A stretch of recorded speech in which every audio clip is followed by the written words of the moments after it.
everyone. Hi, Alison. Hi, Mick. Hope you're both good. Oh, sorry, my hair is messy as hell. And I hope you can hear me and see me clearly. Hello, Mick. How are you? Now, I'm quickly going to turn myself off camera. Okay, we're doing dark. How if I would press that button, wouldn't it? Dark London. History. Horrid history of London. Thank you, Alison. Oh, hang on for a sec.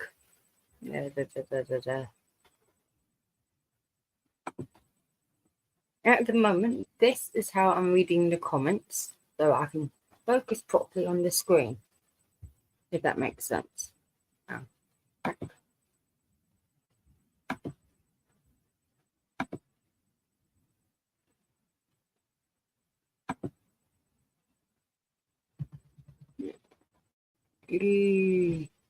Horrid history of London. Let's see if there's anything new or things I don't know about London, which will more than likely be true because of how vast London is. Okay. London today is a great city, popular with visitors from all over the world. Did you know that over 17.4 million international visitors arrived in 2015 alone? Okay, so this is from a few years ago. Woohoo. Hi, Paul, how are you? Okay. But the capital was not always like this. In fact, the history of London is dark and often gruesome, noting many highs and lows, milestones and monarchs. This post will chronologically explore the horrid history of London to put into perspective just how far this city has evolved. From the days of filthy plague-ridden streets, public executions, and parliamentary betrayals. Black Death, the plague. There were some horrific things. The plague, ooh. Okay. The plague was a much feared disease, as no one knew where it came from or how it spread. And it wasn't until 200 years later that Alexander Yersin identified the bacteria in the common rat flea as being the source. Rats were common creatures among the streets of London as sewers overran. Public hygiene was difficult to instill, and the cramped conditions made it almost impossible to improve. The Black Death first appeared in 1375 and slowly took hold over England, claiming the lives of many in silent destruction with no known cause or cure.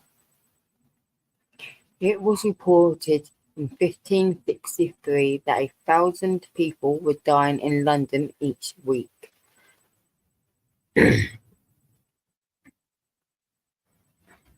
Hello, Kev. Hello, Kev. How are you?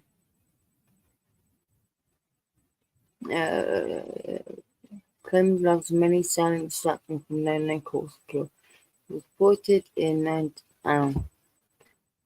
totaling 15,000 deaths just 30 years later. The plague grew threefold in 1625 with 313,000 dead, culminating in the year 1665, known as the Year of the Great Plague. 1665 was a year of monumental destruction for the people of London, which marked the end of the bubonic plague that had swept across England over centuries, claiming an estimated 100,000 lives that year, almost a quarter of London's population. The silent killer spread through the dirty streets with speed. It wasn't until preventative measures of quarantine and those most disease-ridden left the city that the bacteria became airborne and pneumonic, which meant it was harder to contract, and over time, those infected were less and less. Why not experience your very own bubonic heritage at one of the many plague pits in London? I've been near one of those. They are weird.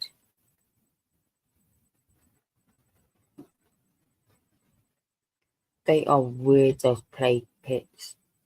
Just get an eerie feeling when you're near them.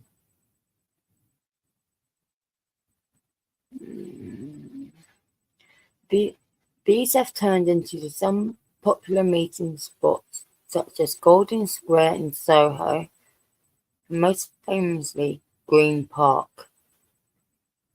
I didn't know there was one in Green Park. That's good to know. Great Fire of London. Just a year later, in 1666, the Great Fire tore through the streets of London. Having just rebuilt the community after the horrors of the Great Plague to stem the spread of the disease. On the 2nd of September, the city witnessed another terrible event. An aggressive fire started in the King's Bakery in Pudding Lane, near London Bridge.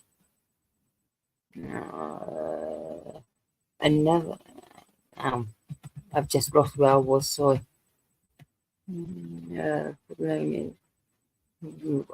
Okay, an aggressive fire started at King's Bakery in Pudding Lane, the London Bridge, and tore through the city with unprecedented speed.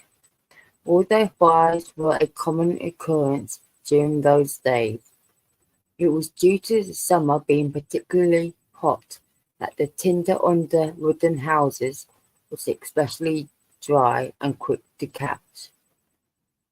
300 houses were quick to go down in flames, being consumed with fire, which, thanks to a strong easterly wind, was spreading the fire further. Unable to be quelled just by pails of water, there was a mass exodus of everyone, as everyone ran for the Thames to escape by boat. Much like today's popular attractions, word got out of this accidental disaster. Some flocked to witness the scene, including diarist Samuel Pepys and John Evelyn. 2 days later, half of a city was still up in flames, and with no respite. It didn't help the fact that the gunpowder was used to destroy the houses that were blocking its path, which created even more flames. Bloody hell. Luckily, the Tower of London survived, but St. Paul's Cathedral fell victim to the flames, with its lead roof melting and pouring onto the streets like lava, under which the great cathedral collapsed. It wasn't until the 6th of September that the Great Fire was brought under control, not before leaving hundreds of thousands of London's population homeless. The silver lining: London had been cleansed of the diseases, and the city was built to combat the overcrowding.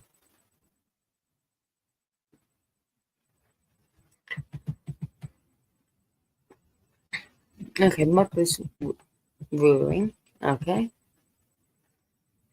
It is no surprising that the Brits like to drink, like a drink or two, with gin being a go-to tipple of choice for many. But did you know that in the 18th century, things got so bad that it turned into an epidemic among the poorer classes? Even Nick was ruin. Between 1700 and 1760, Londoners were fervently involved in a love affair with gin. The poor working class in Georgian London turned to gin for a number of remedies: to starve of hunger, cure the common cold, and offer respite from their poverty and pitiful lives. Reaching its peak, there were 7,000 gin shops in 1730, and aiding and abetting the gin addiction that was widespread in the capital. Gin at the time was sold for pennies, and together with the drop of food, drop in food prices, it became the turn to reprieve and comfort. In turn, the city experienced a huge spike in crime and outlandish drunken behaviour. Okay, that hasn't changed then. The gin distilled in England was strong and impure, often with turpentine spirit and sulfuric acid, making it a lethal liquor. To highlight the severity of the problem, it was recorded that in 1734 a woman even strangled her own son to sell his clothes for gin. Many artists portrayed the destruction that was taking a hold of the slums of London, which helped the propaganda to publish a new law called the Gin Tax 2 years later, which made the purchase of gin harder, combined with a decrease in minimum wage.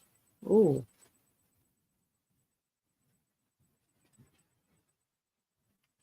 Okay,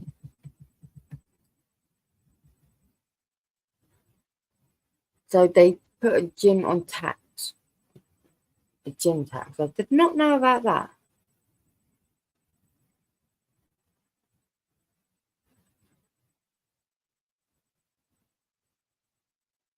Okay, we all know about Jack the Ripper because, yeah. Okay, Jack the Ripper. Towards the end of the 19th century, there was more widespread terror as an unidentified serial killer was on the rampage in East London. Between August and November of 1888, there were 11 murders recorded of female prostitutes in Whitechapel area. These targets made easy prey as the impoverished area was home to over 62 brothels. Oh, I did not know it was that many. I did not know there was that many brothels at that time in Whitechapel.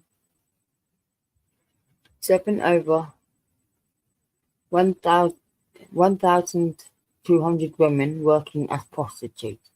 During that time, the area was infamous for crime, uprising and social disturbance, often reported in the media.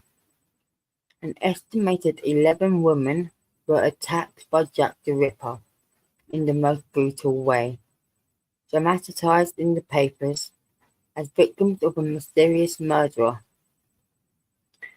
It was his lack of identity attacked by Jack disturbance of reported me as an estimated 11 women were attacked by Jack the Ripper in the most brutal way.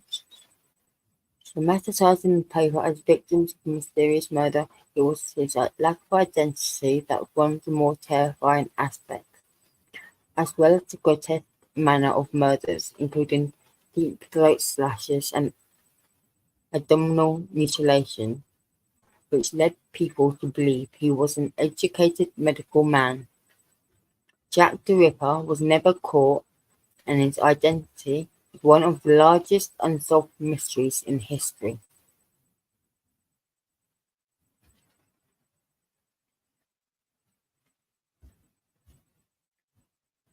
Okay, I will check that out. Oh, Discord. Yeah.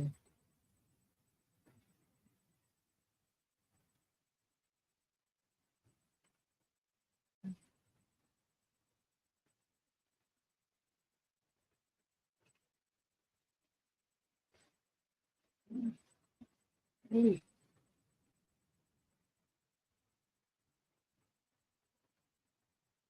I'm gonna have to look at that after, Alison. God, still don't know properly about Discord. Still learning that.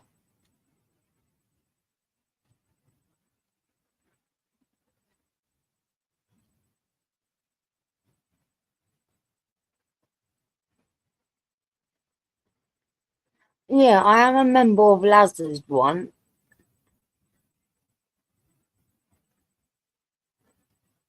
Alison. Okay. That's all I know.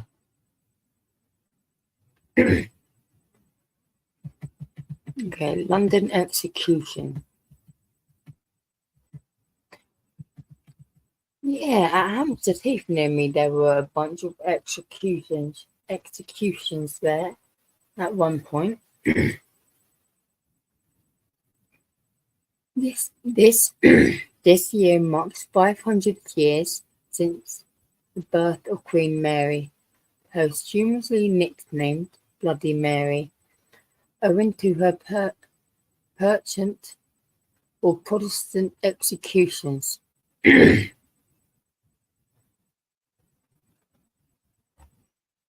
Man, where was I again? Uncontroversial Protestant executions. Executions in London were a common occurrence, and you can even take a tour of the old execution sites if you really wanted. Smithfield was a hotspot for executions, and it was here that many Marian martyrs met their demise. It was also the site of William Wallace's execution when he was hung, drawn and quartered, whose head was later tarred and put on display atop of London Bridge. You can even find a memorial in the Scot outside St. Bartholomew's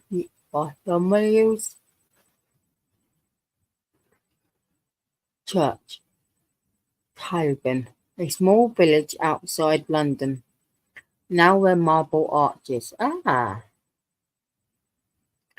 was a popular site for execution for over 600 years, and you can even see a stone memorial that marks where the Tyburn tree used to stand. It was also the tree upon which Oliver Cromwell was hanged in 1661. The Tower of London was not only a stronghold and fortress dating back to 1066, but also the site of a handful of private executions of those who were accused of treason. Scaffolding was erected in front of the Chapel Royal, which claimed the lives of 3 English queens who were beheaded here. Famously Anne Boleyn, 1536, Lady Jane Grey, 1554, Catherine Howard, 1542. London wouldn't be London without its dark and dirty past. The events in the Black and White Fire of London, the merciless executions and gin addiction have shaped the city into one of which culture is the back of its struggles and strife. Visit one of the many fascinating museums in the city that explore the history of London for a deeper appreciation of the city. Yeah. Thank you, Alison.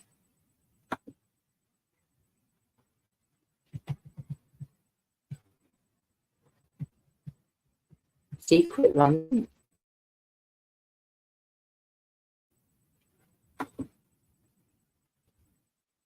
Okay, decline. 39 dark and unusual things to do in London.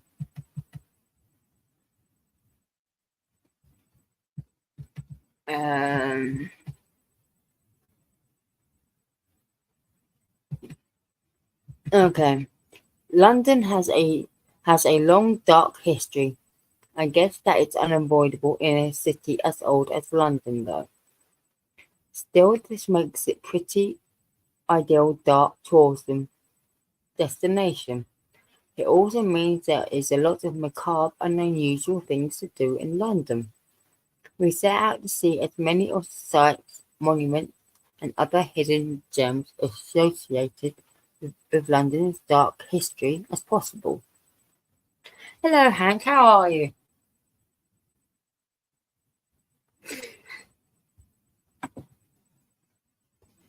We're not crazy. We're just lovely people. Maybe a bit weird, but we're lovely. Quickly make myself a rollie for a sec.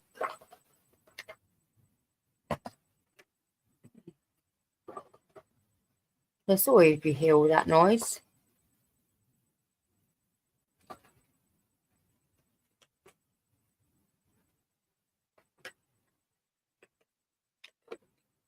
At least Joust is asleep. Very happily so.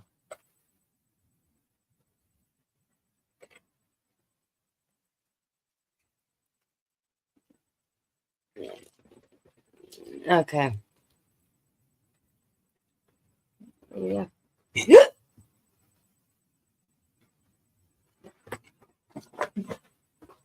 I've been told by my family that my hiccup could wake the dead. Ah.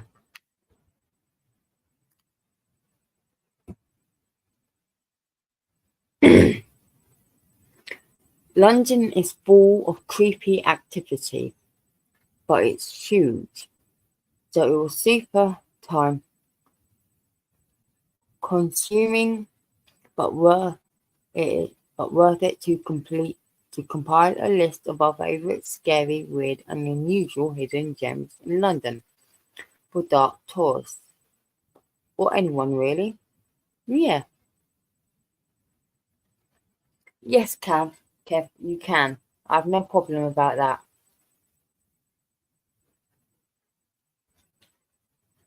And you can also publicise your own channel. Because I don't really care. Because Kev, you have a great channel.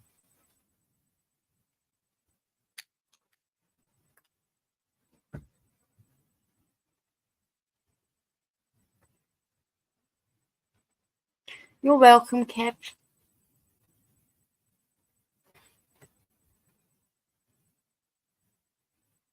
Definitely this for dark tours or anyone really. No, definitely a good place for London for some spooky shit. Okay, this is a list full of fun and historical places to visit, as well as dark, spooky, and non-touristy things to do in London. It's fun being a tourist in your own city, though.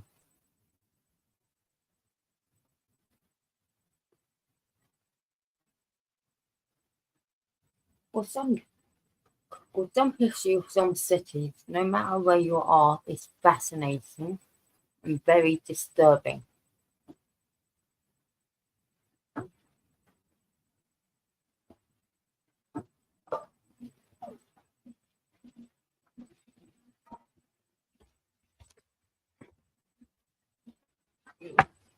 Shit,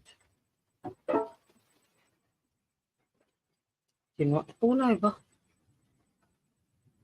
Okay.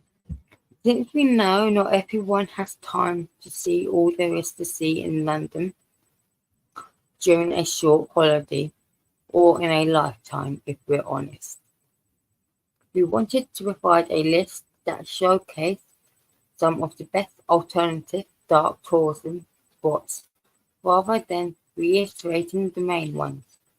Sites like the Tower of London, Churchill War Rooms, MHS Belfast, and St Paul's Cathedral All fall under the preview of dark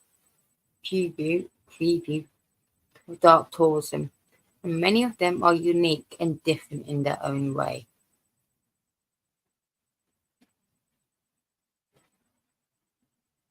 Oh, there are? Thank. Oh, that's good to know. What type of tours? Got an itchy nose, sorry. Um, however, all those sites will also come up on nearly any top things to do in London list,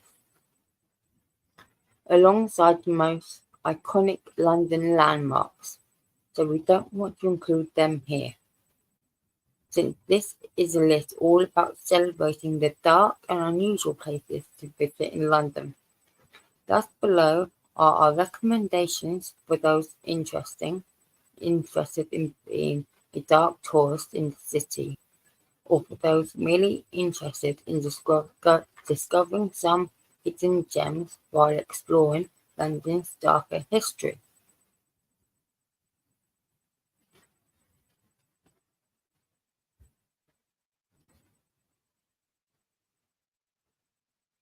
Oh no, Just has woken up. If if you're a bag of unusual and off the beaten path, it is a little less macabre and a little more books, then you enjoy the London literacy itinerary. Say that 10 times fast. Okay. London's London's what? London's literacy itinerary. Oh shit! Knocking shit over.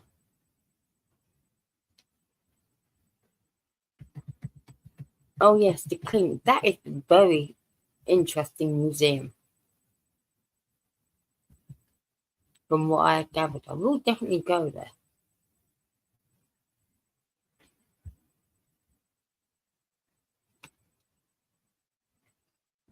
Before we break this list down into more specific and helpful categories, why not first start with the perfect place to rest your weird little dark tourist head? The term clink, i.e., lock him up in the clink, comes from London. More accurately, it comes from a specific prison in London called the Clink Prison. Nowadays, there are several ways you can explore this history. One great and unique way is to stay at London's very own Clink Hostel 78. What? I did not know there was a hostel.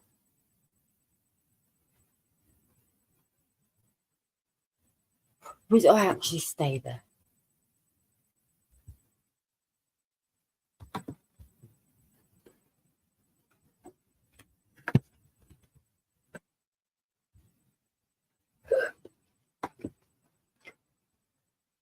Trying to decide if I would actually stay in that hostel for a night.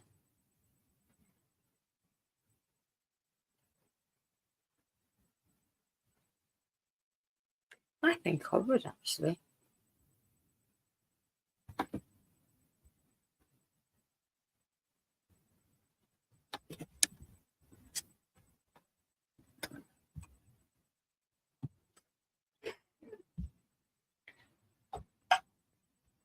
Alison, you are not a nosy fecker. You are a lovely lady. Like everyone here in the chat are lovely.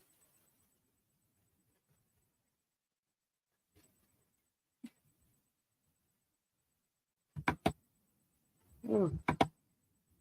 Ah. Ooh, I bet that's since it's Houdini. That definitely sounds interesting. Okay, okay. This hostel was converted from an old courthouse with prison cells. A few of the former prison cells are now outfitted with refurbished cell block beds, which you can opt to stay in for the night. You must select this option when booking. It's not random. In addition to staying the night, visitors may also be able to catch a music gig in the basement. If you're a musician, you can arrange to stay for free so long as you play a show. Music is important to the hostel's history, as this is a courthouse where the Clash were tried. Ooh,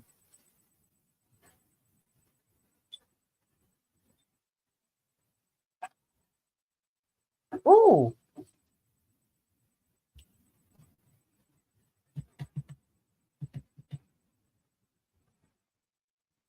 Now that's interesting. I did not know that. Um, ow, fuck.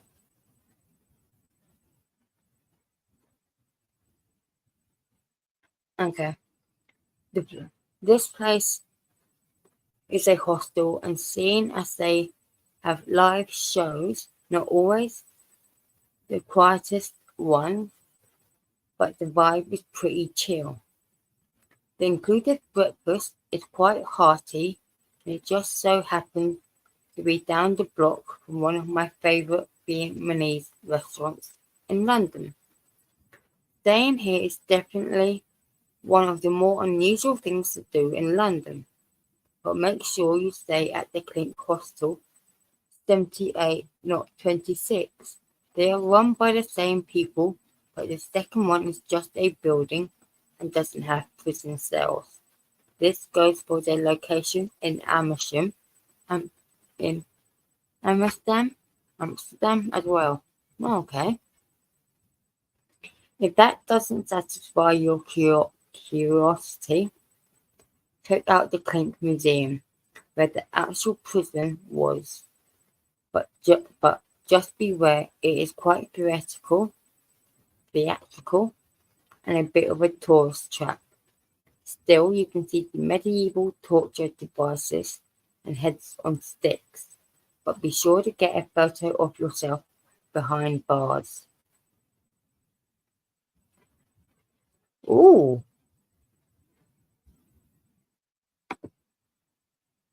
you can actually buy proper jackets to go out and about that are straight jacket. Night, night, Alison.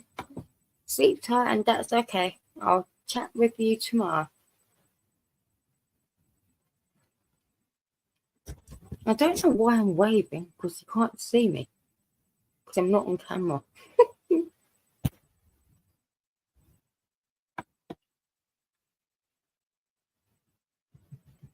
Okay. Unfortunately, we haven't had the chance to stay in the old prison cells. They're always being booked up. But I've stayed at the Clink 78 twice. And although I'm not a partier, it has definitely had a good vibe. I also lived around the corner from here for a while and attended a few gigs. Highly recommended.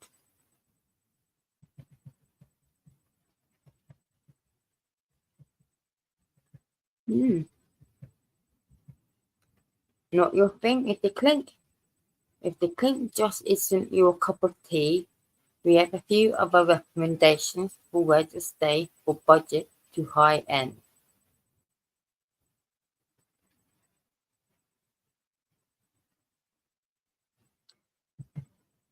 Monopoly accommodation is self-catered hostel with free breakfast on the border of Whitechapel and Spitfield districts.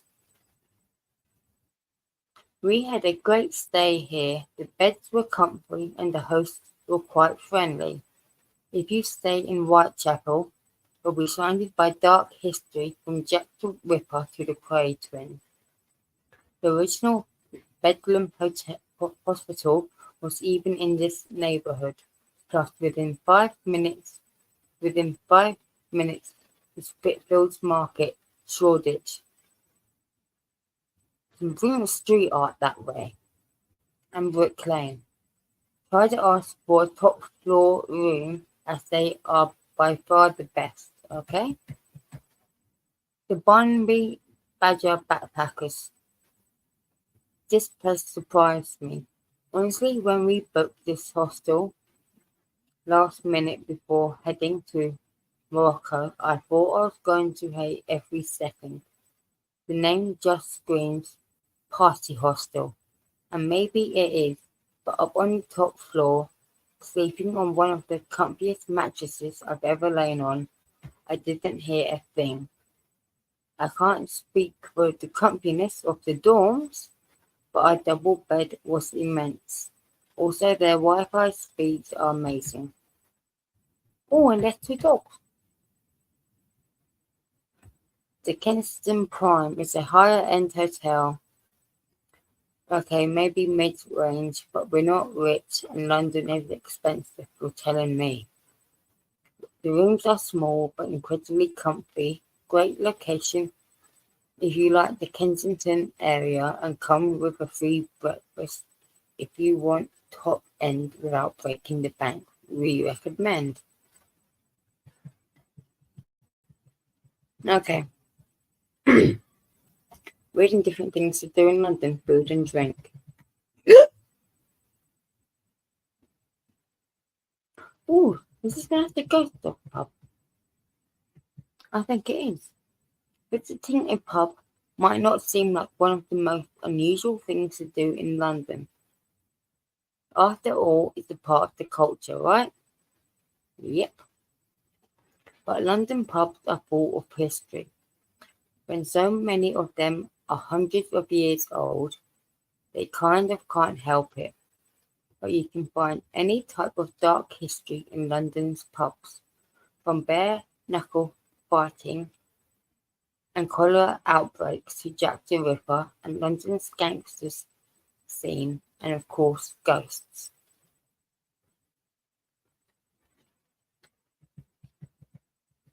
We had a great time doing our own Haunted Histories pub crawl of London.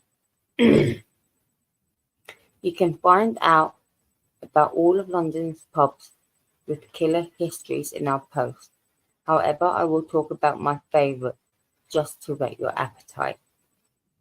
The 10 Bells on Commercial Street across from Spitfields Market is quite unique as far as British pubs go. Although it's certainly been refurbished since its Jack the Ripper era days, the pub has maintained many of its original fixtures.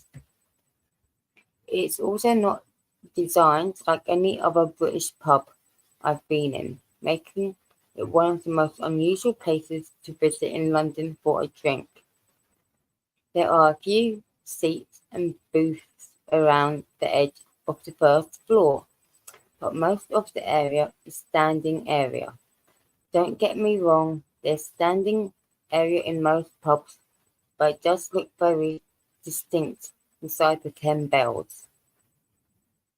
Just don't order a Diet Coke here. I made that mistake once and it was grim. But hey, who goes to a pub to order a soda? Up to me apparently. I'm the same there. I would very easily go to a pub and get a glass of Coca-Cola. Okay, the 10 Bells, only commercial, nearest tube station, Aldgate. Opening hours Sunday, Wednesday 12 to midnight, Thursday, Saturday 12 to 1. Okay. I think I need to do that, book a Jack the Ripper tour. Haven't actually done that.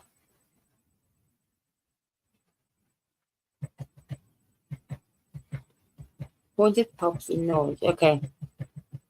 Get cabinated amongst the dead. What? Alcohol not your thing. You, we feel you. We're not actually huge drinkers, contrary to the above suggestion and corresponding post.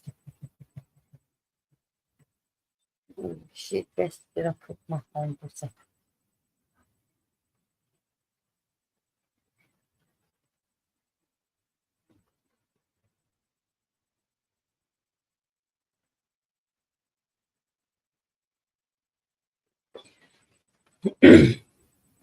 Okay. Or maybe drinking is your thing, but you need your coffee fix and you prefer it to be somewhere a little creepy. Either way, London is home to not one, but two crypt cats. I did not know about that. Oh, that sounds like so much fun. Even though I don't drink coffee, I would actually go there. Oh, okay. There is a cafe at the crypt at St. Martin's in the Field, just across the National Portrait Gallery. Ah, this crypt is believed to have once been the resting place for over 70,000 bodies. However, it was cleared out in 1859 due to lack of space. Presumably, the bodies were moved to other burial grounds, such as the magnificent seven cemeteries around the city. Today it is pleasant and lively cafe, but beneath the church, don't be fooled by the giant London's Hidden Cafe sign above, though, because it's pretty popular. By contrast, the Crypt Cafe at Christchurch, Spitalfields, is equally unique place to visit, but nowhere near as busy, at least not in our experience. Enjoy an afternoon tea before exploring the Shoreditch street art scene or going for a Jack the Ripper walking tour. Hoxton Street Monster Supplies. What? Hang on. Hang on.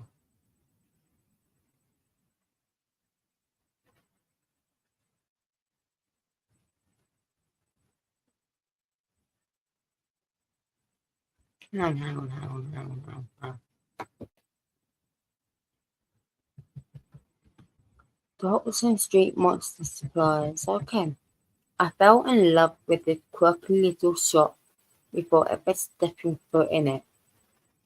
A monster supply shop that sells edible oddities.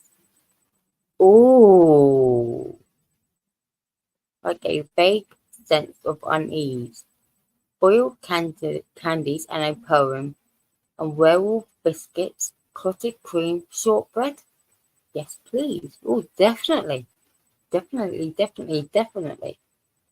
Everything about the Hoxton Street Monster Supplies shop and their website is so well thought out and brilliant. From the monster pen pal post office at the shop to the invisible store cat who meows from time to time. Generally, yeah, so desperately to play, for one to play with until the lucky shopkeeper told us the cat was invisible. That would annoy me. That would absolutely annoy me. Because I couldn't pet the cat. But, ah,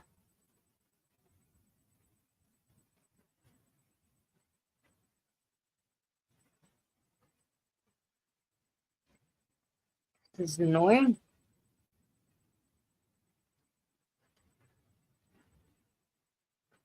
Okay, even the little touches on their website, like the fact that a bar at the top informs you it has been automatically translated for humans. If you click on the drop down, you'll find the site can be viewed in Mummy werewolf, vampire, bat, and zombie. And I thoroughly recommend you view it in each one. Ooh. So whether you need toasted bone chunks, banged floss, zombie mints, or you're just looking for unusual places to visit in London, the Hoxton Street Monster Surprise Shop is for you. Definitely. Definitely, definitely, definitely.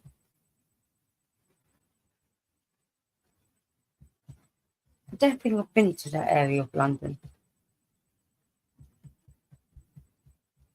Search for creepy street art.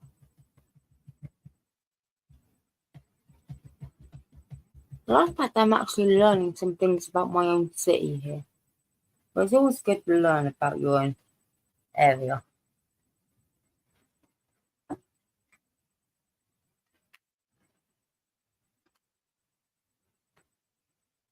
Mm. Okay,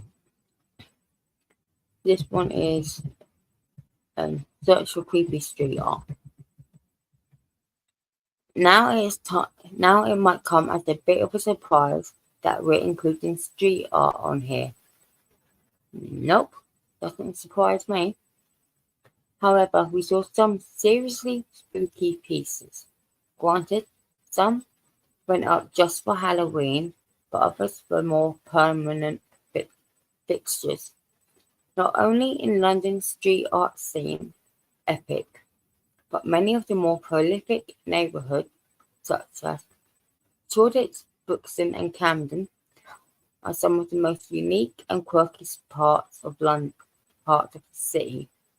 It is honestly one of the best free things to do in London, and I'm also impressed how relatively non-touristy it remains. Plus, wandering around looking for street art is just a great way to find some random hidden gems in London. We always advocate getting out and about to search for some street art, and in London you can't go wrong. Here are some of the more creepy faves. Oh, that is gorgeous.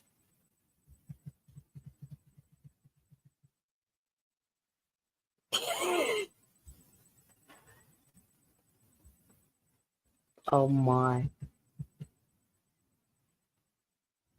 just brilliant.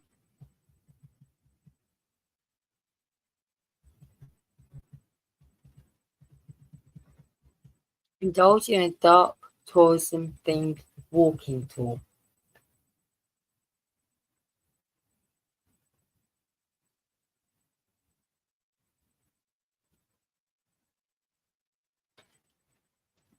Hank, very good idea, but it's very expensive.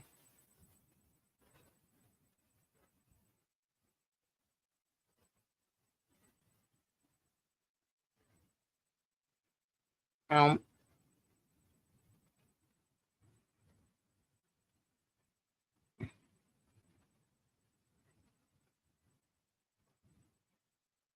okay. Indulge in a dark tourism themed walking tour. Ooh, plague doctors. I think it's pretty well established by now that we're big fans of walking tours. No? Well, you must be new here. You'll soon learn. If you're on the fence about walking tours, London is a great place to give them a go due to the sheer number and therefore competition to be good because there are so many uniquely themed tours. Finding new ones is easy. It's easily one of my favourite unusual things to do in London.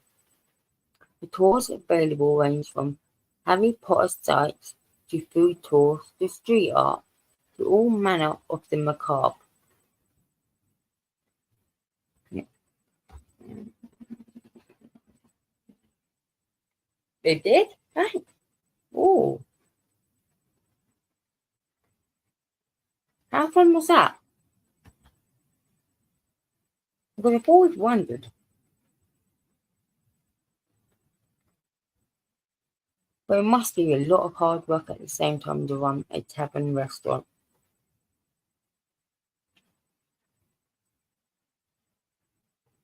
You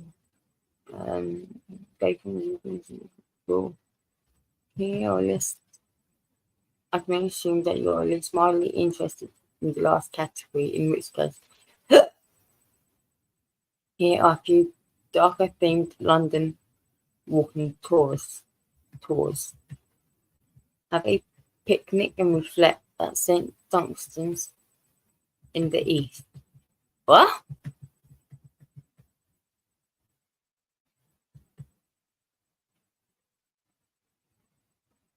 I hope they enjoyed their retirement, Hank.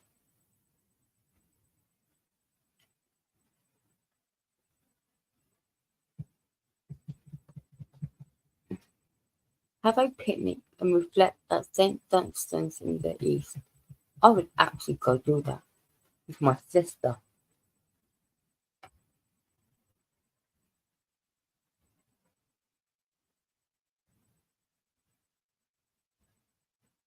I bet it's a lot of hard work and long days.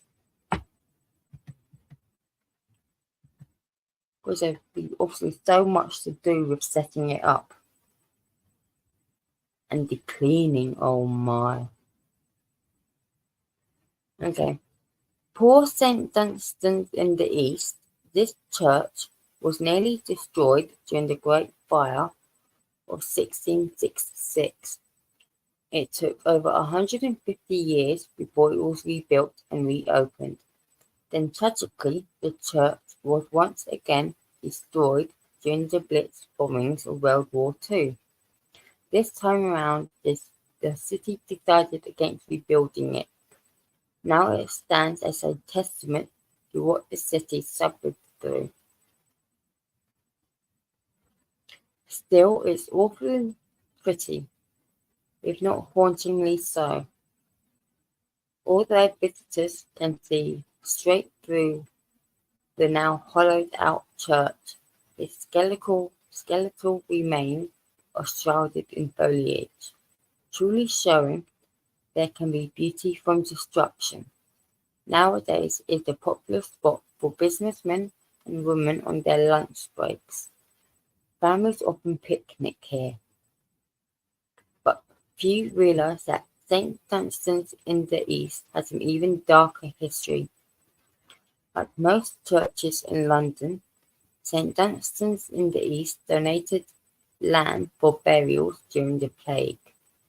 As such, it is a plague pit. Hopefully that doesn't ruin your sandwich next time you're there. And if it does, you really shouldn't even be in London. Because pretty much anywhere you go in the city, you'll probably find standing on a dead body. Yeah, definitely. Spend an afternoon with heroes at Postman's Park. Postman's Park? Never heard of that.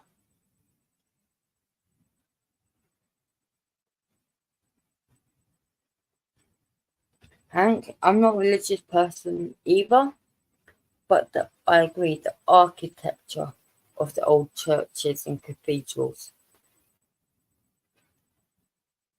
is stunning. Don't forget the monasteries as well, actually. Can't forget them.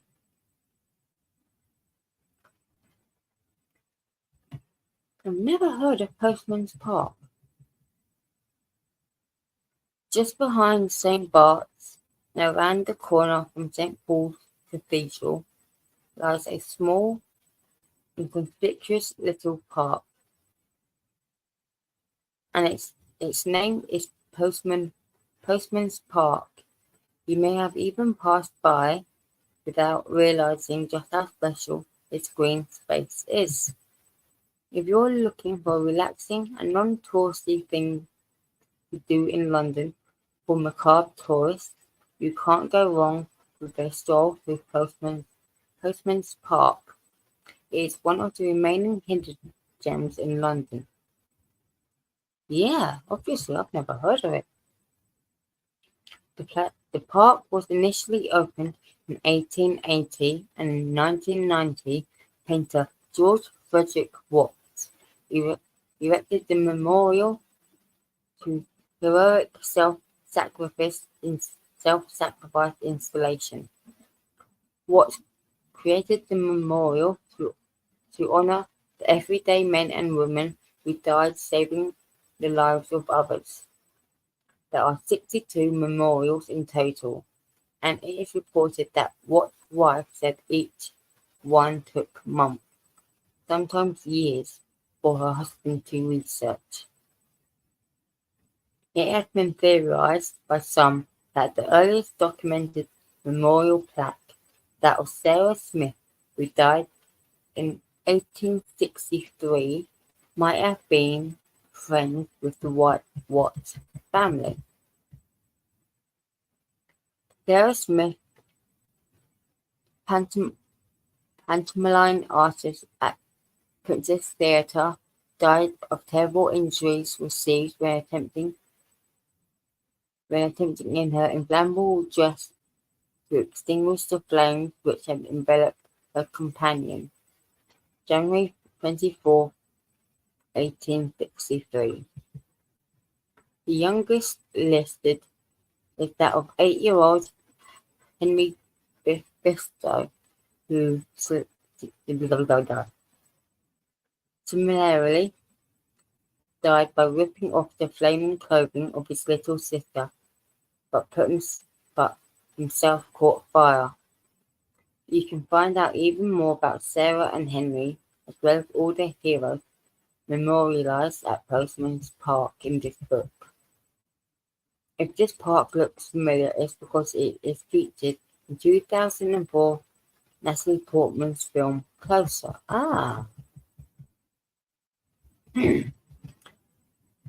Getting a debate at the Tyburn Tree and Speaker's Corner.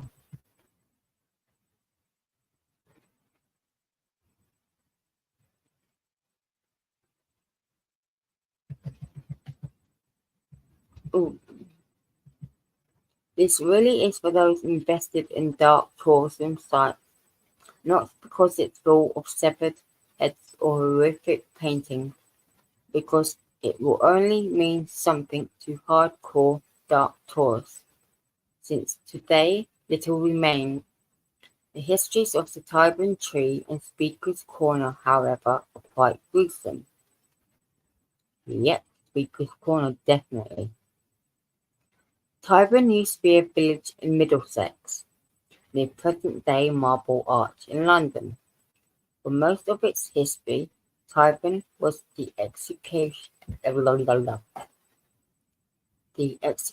capital of London, even earning the nickname God's Tribunal during the 18th century. Prior to being executed, prisoners were driven on horses and carts from Newgate Prison down Oxford Road to Speaker's Corner. Here they were permitted to say any last words before being loaded back onto the cart and taken to Tyburn Tree. The anomalous Tyburn Tree was of course not a tree but a gallows, where prisoners were publicly hung. Spectator numbers were often as high as 20,000. Wow.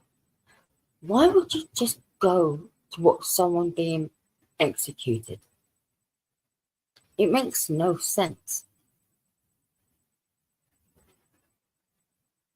The site was in operation for over 650 years, although it is impossible to know the exact number, as many of the deaths were not recorded. The figure is certainly quite high. 105 Catholics died between 1535 and 1681, and during the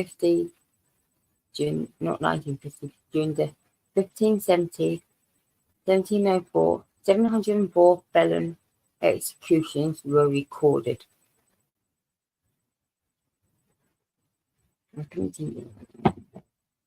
Only American property that could rival some of the English castles and manor would be the Baltimore estate in North Carolina. Oh, did not know that. I will have to look that out. Thank you.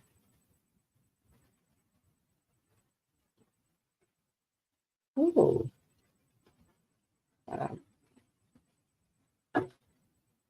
Thank you, Hank. That sounds very interesting.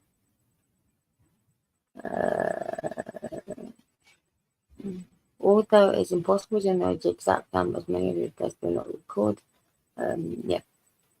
Oliver Cromwell's remains were posthumously executed at Tyburn on 3rd of November 1783. The Tyburn tree witnessed its final execution.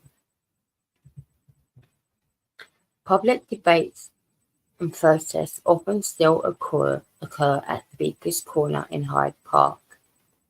If nothing is going on, visitors can still read about the corner's history. The Tyburn tree is commemorated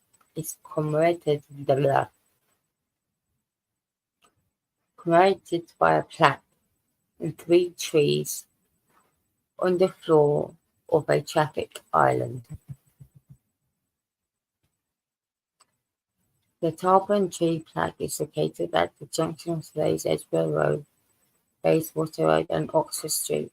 Speaker's Corner is located across the street in Hyde Park. There's a plaque to the Catholic martyrs executed at Tyburn around the corner at number 8 Hyde Park Place.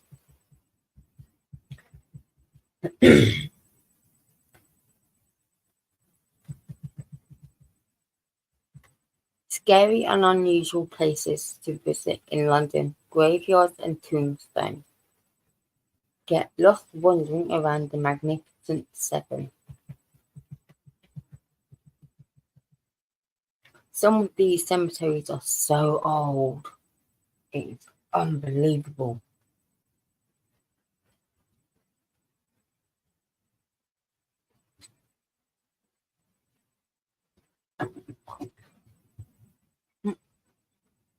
Some of these are just so wow.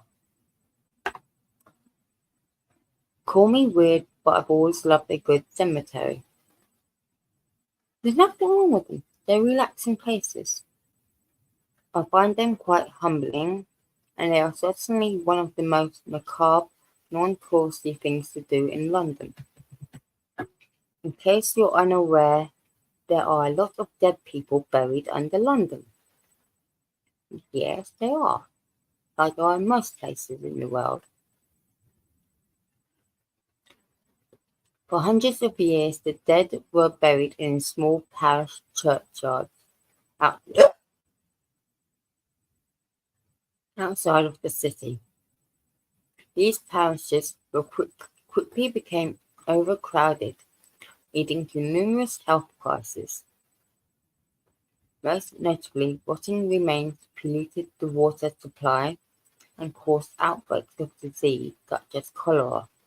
However, the government refused to allocate funding towards the construction of private cemeteries until Paris Pre-Lachaise Cemetery, built in 1804, galvanized the British to crest a vote on burial reforms in 1832.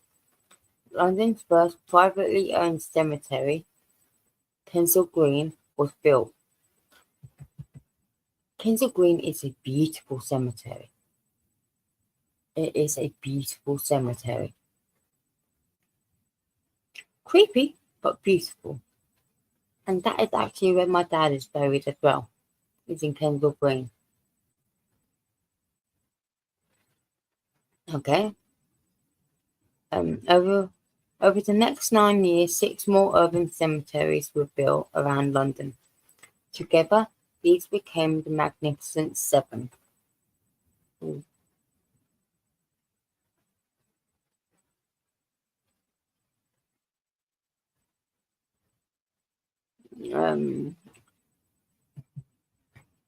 Now, what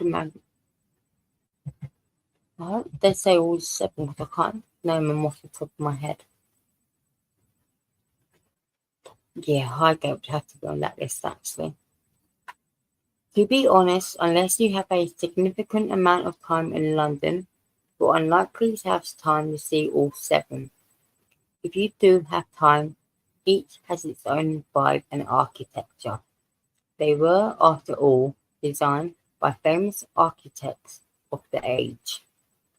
If you can only pick one, I would be cliche and pick Highgate, as it is the most famous, most atmospheric, most uniquely designed. And while they all have numerous famous people buried within Highgate Cemetery, arguably has the most well-known famous people such as Douglas Adams' ashes, George Michael and Karl Marx, and it's next to Waterloo Park, which is beautiful.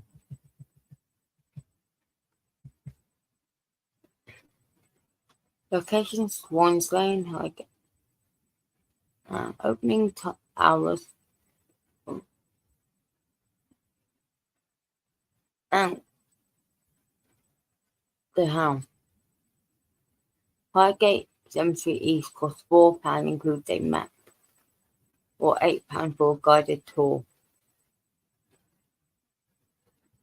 Oh yeah, I forgot they do tours at that one. This Crossbones site, that is a very sad thing. And all these ribbons on there and little tags, they are done by school children in the local area with the names of some of the people who have passed and who are now buried there.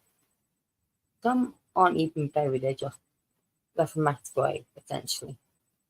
And some people aren't named, if I remember correctly.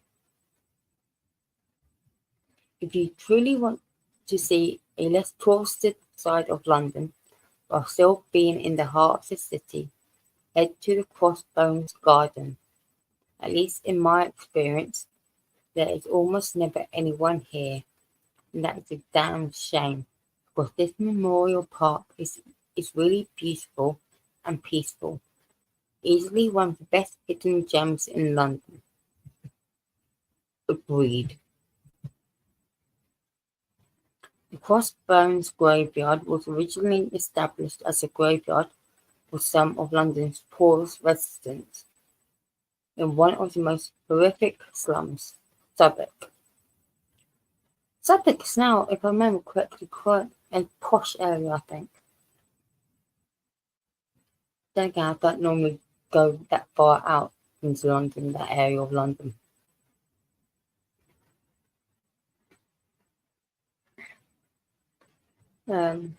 Graveyard dates back to at least 1598 as indicated by the oldest evacuated tombstone. At the time, the Southwark district was rampant with poverty, prostitution, and violence. Although little is known about the origins of the gravesite, including its exact inception date, it is believed that the Crossbones Graveyard was originally established as a makeshift gravesite, i.e. dumping ground, for the Winchester geese.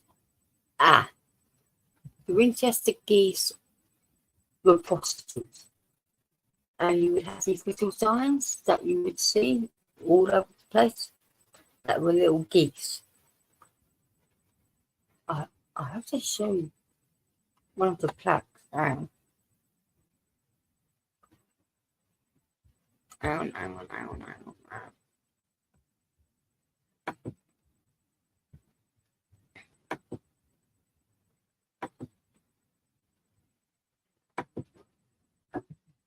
Winchester.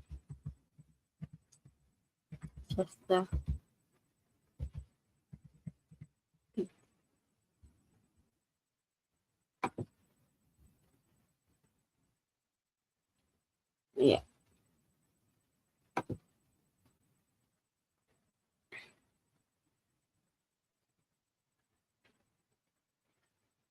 Oh,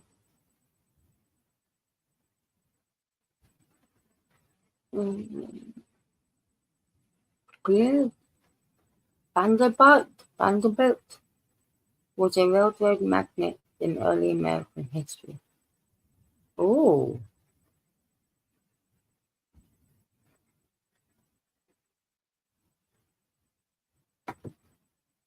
I'm going to have to check this out, Hank, because that has caught my attention.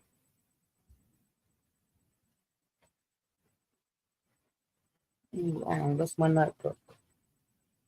Oopsie, I misplaced my notebook again.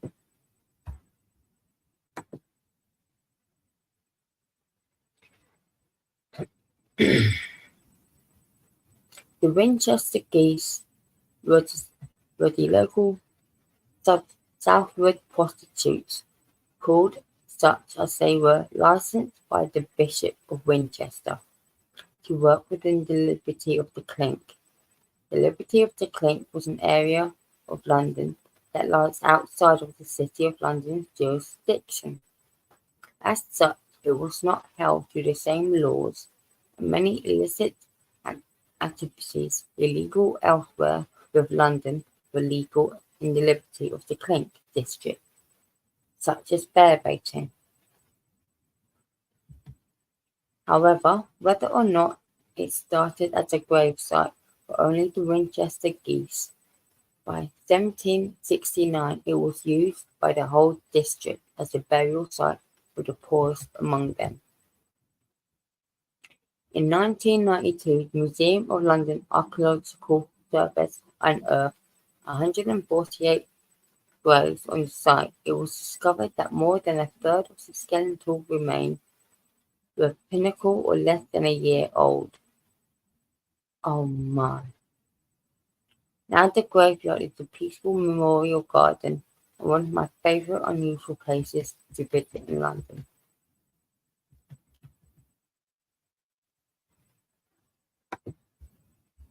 Oh no.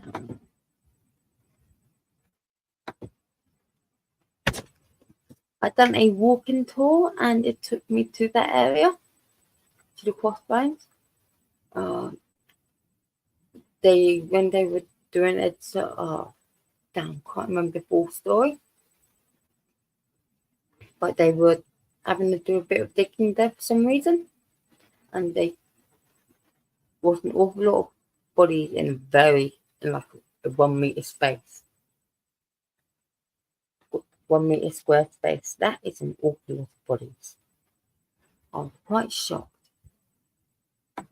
Oh, now back to no longer being a tunnel.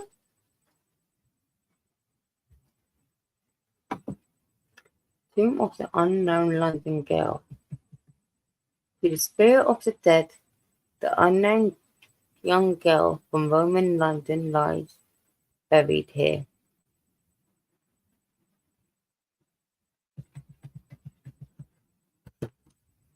In 1995, while excavating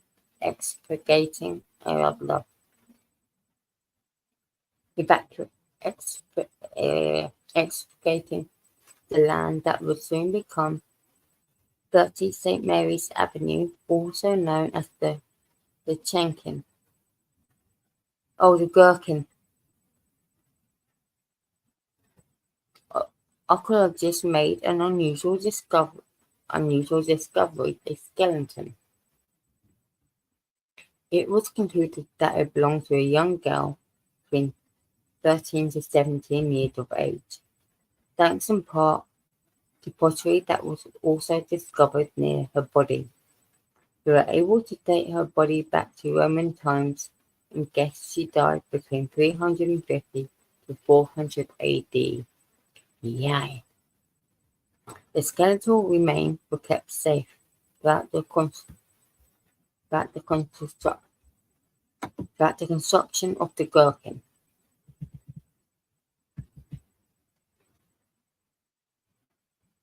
A makeshift tomb, but when the building was complete, she was given a permanent burial site within the foundation of 30 St. Mary's Avenue. Supposedly, the grave has been moved once more to be slightly closer to where she was initially found. Nevertheless, if visiting the Gherkin, you can see the inscription where she is buried. It reads in both Latin and English. To the spirits of the dead, the unknown young girl from Roman London lies buried here. Oh, Aldgate.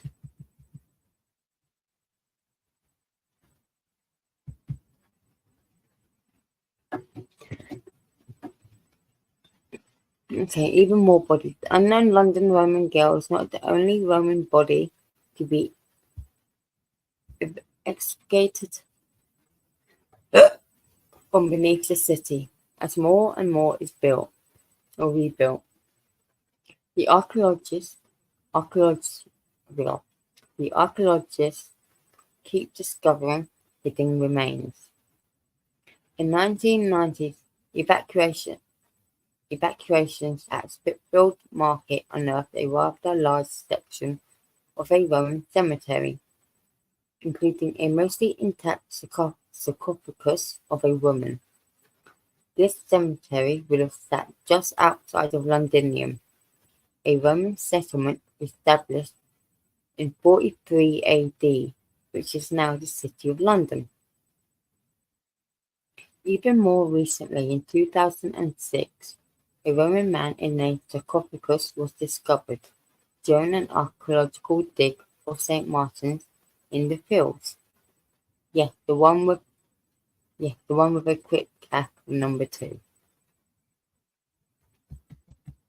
The man discovered at St. Martin's in the Fields was actually initially believed to only be a couple hundred years old. However, rigorous analysis and carbon dating indicated he was in fact Roman. He is now thought to have died sometime between 390 to 430 AD. I remember the rhyme from grade school. I see London, I see France, I see Jenny's underpants. Oh my God.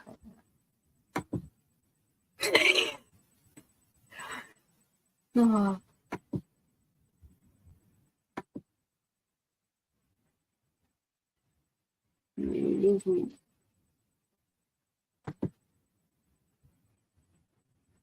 You're looking for more unique things to do in London. Spitballs, women, and London's most Roman are on display at the Museum of London.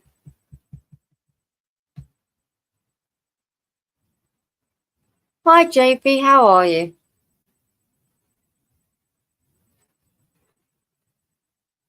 Hank? Sometimes that is the best humour.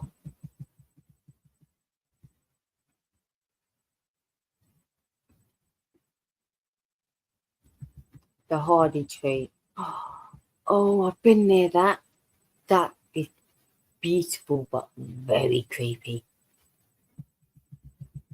And there's a few of those places around London.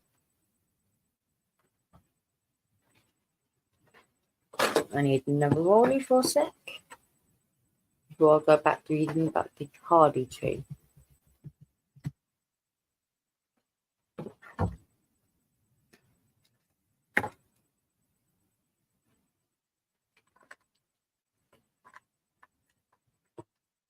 I can't remember why they would pick up the tombstones and put them like that around the tree.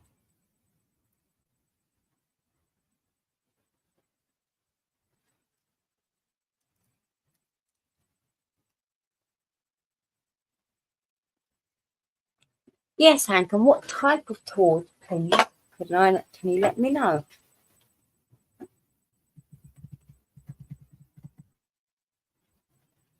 When the Midland, okay, now we're going to go to the tree. So this is definitely one of those seeking out weird and unusual places to visit in London. When the Midland Grand Railway announced their plans to turn St Pancras into a great train station, they quickly discovered a bit of a wrinkle in their plans.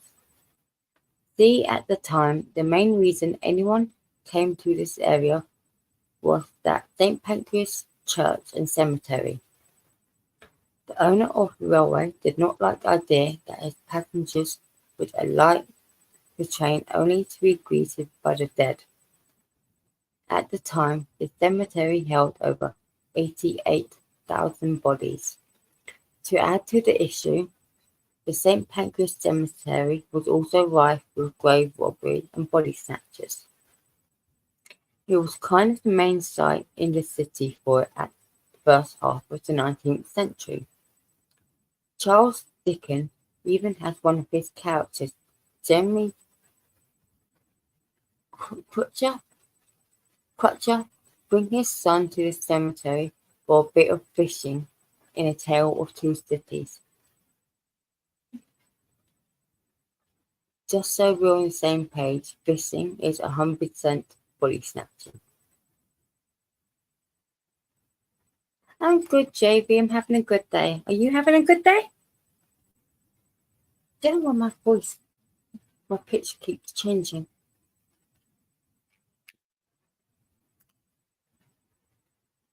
Architect Arthur Bloomfield was hired to fix the problem. However, Bloomfield didn't really care to do it himself. Instead, he assigned his assistant, Thomas Hardy, to come up with a solution. Most of the gravestones were dismantled, and sadly many of the former occupants were moved into mass graves. If I'm not sure where. Although this was not the fate of all the residents, one notable resident in particular, Mary Wollstonecraft, was initially buried at St. Pancras Churchyard. Although her tombstone remained, the body was moved to the family burial plot in Bournemouth. Bournemouth is a nice area as well. Following the removal of most of the bodies and graves, Hardy did wind up keeping a few. These were all piled together in a corner of the churchyard, and a tree was planted in the middle. It was meant to be a constantly evolving monument. Today, the tree is known as the Hardy tree.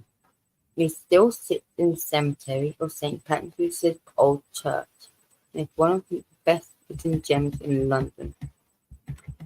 Definitely. Gyro, the Nazi dog tombstone? What?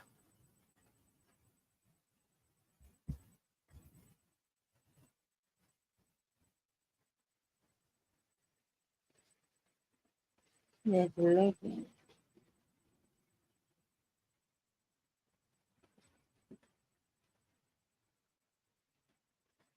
Ooh.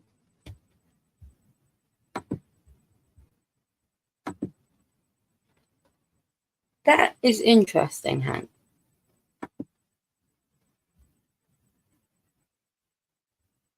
Definitely interesting.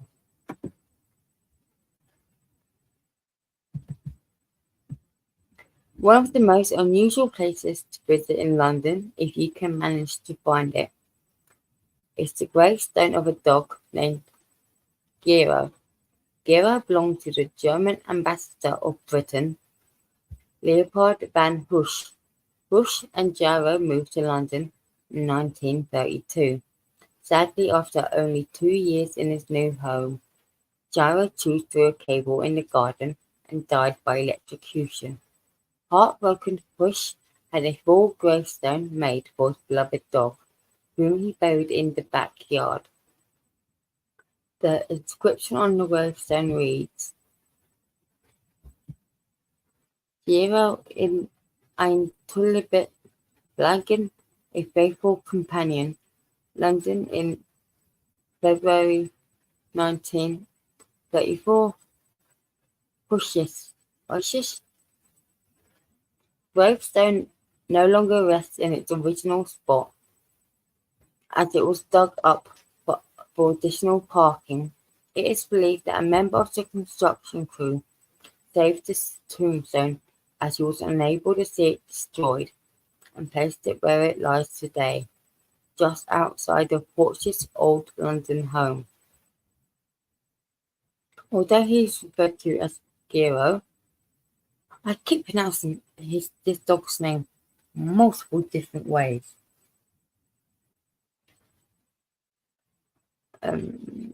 Lancey dog, it is an inaccurate and unfortunate misnomer.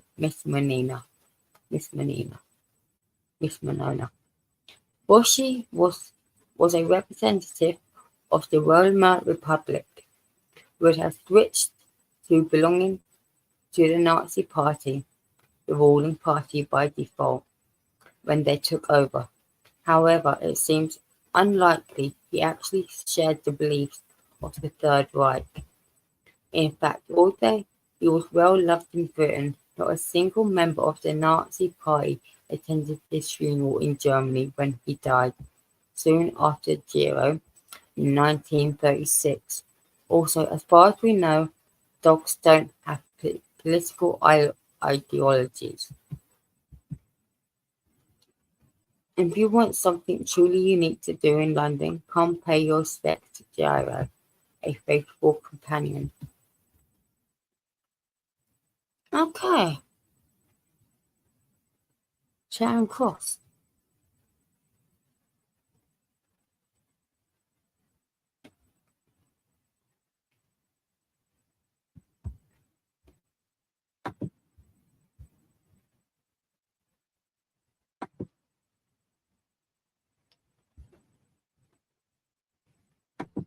Yes, Hank, I do live in London, and some of these are things I did not know about London.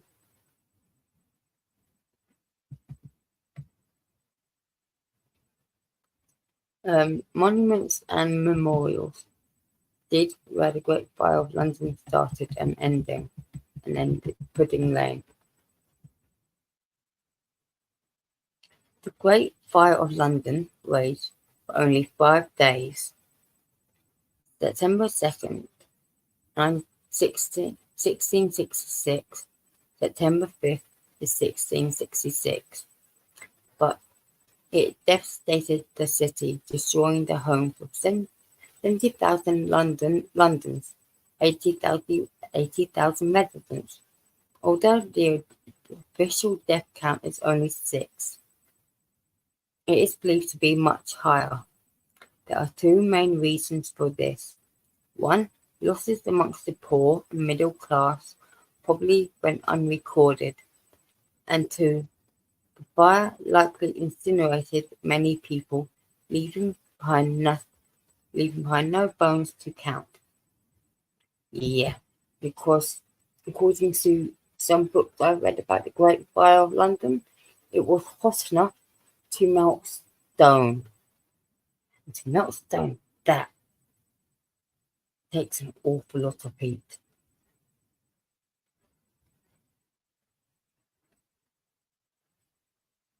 I would say so, yeah. I would say so, Hank. But I've never been to either of those places, so.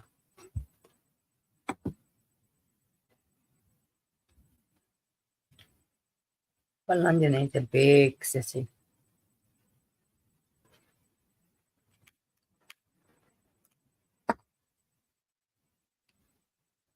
Oh.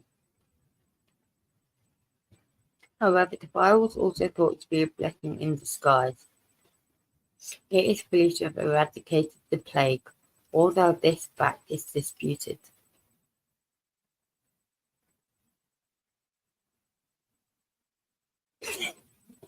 221B Baker Street.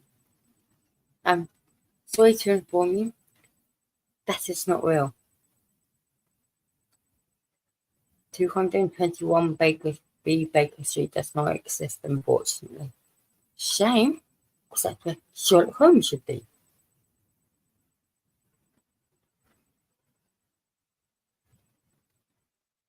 But they now do have like a little plaque or something, I think, dating about Sherlock Holmes and that address.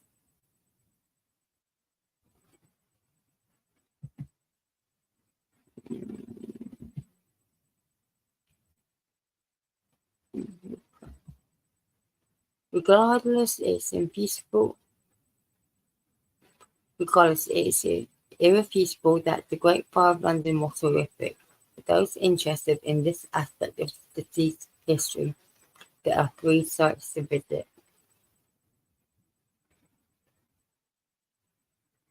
No, Hank, it ain't.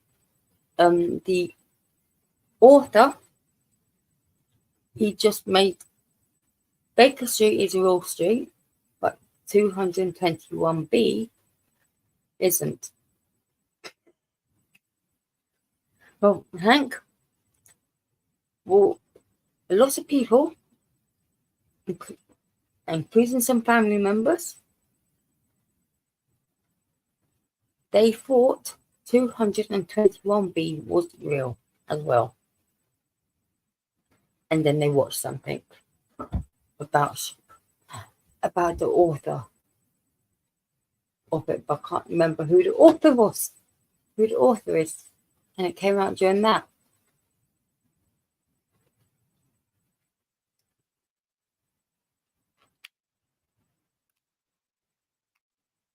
Yeah, they actually have a little plaque there for the tourists about Sherlock Holmes there.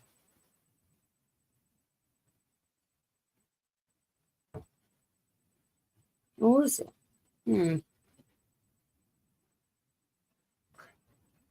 Okay. Two of the next of our monuments. Two are right next to each other. Monument and Pudding Lane. The fire is believed to have started in the bakery on Pudding Lane. Those inclined can buy a pastry in a shop and eat it beneath the Pudding Lane sign and Fire of London plaque. Across from Pudding Lane is the monument which commemorates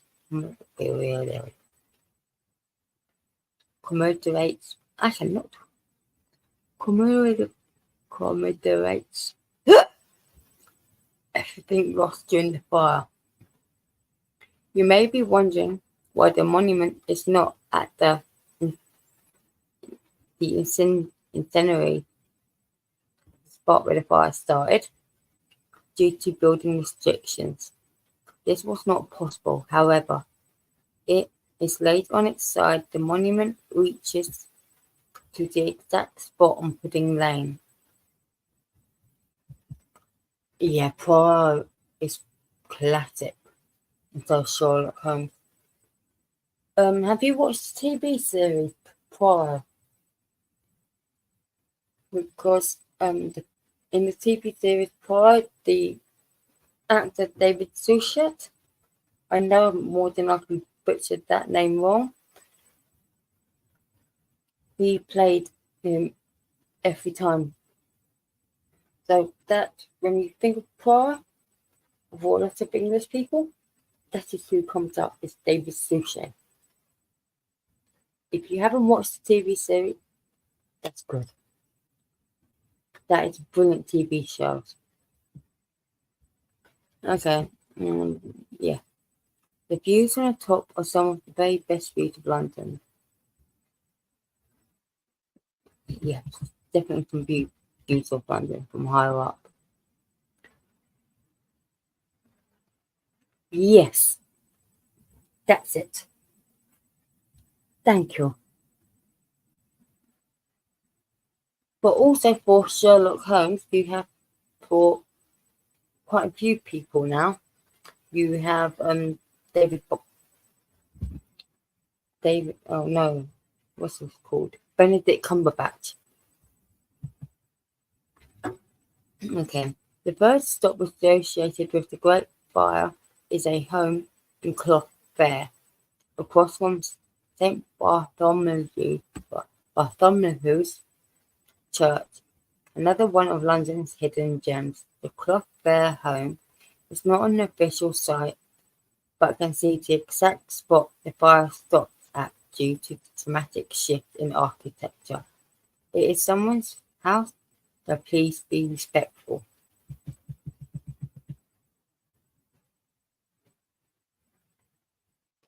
P.S. The site where the fire ended is much more the beaten path.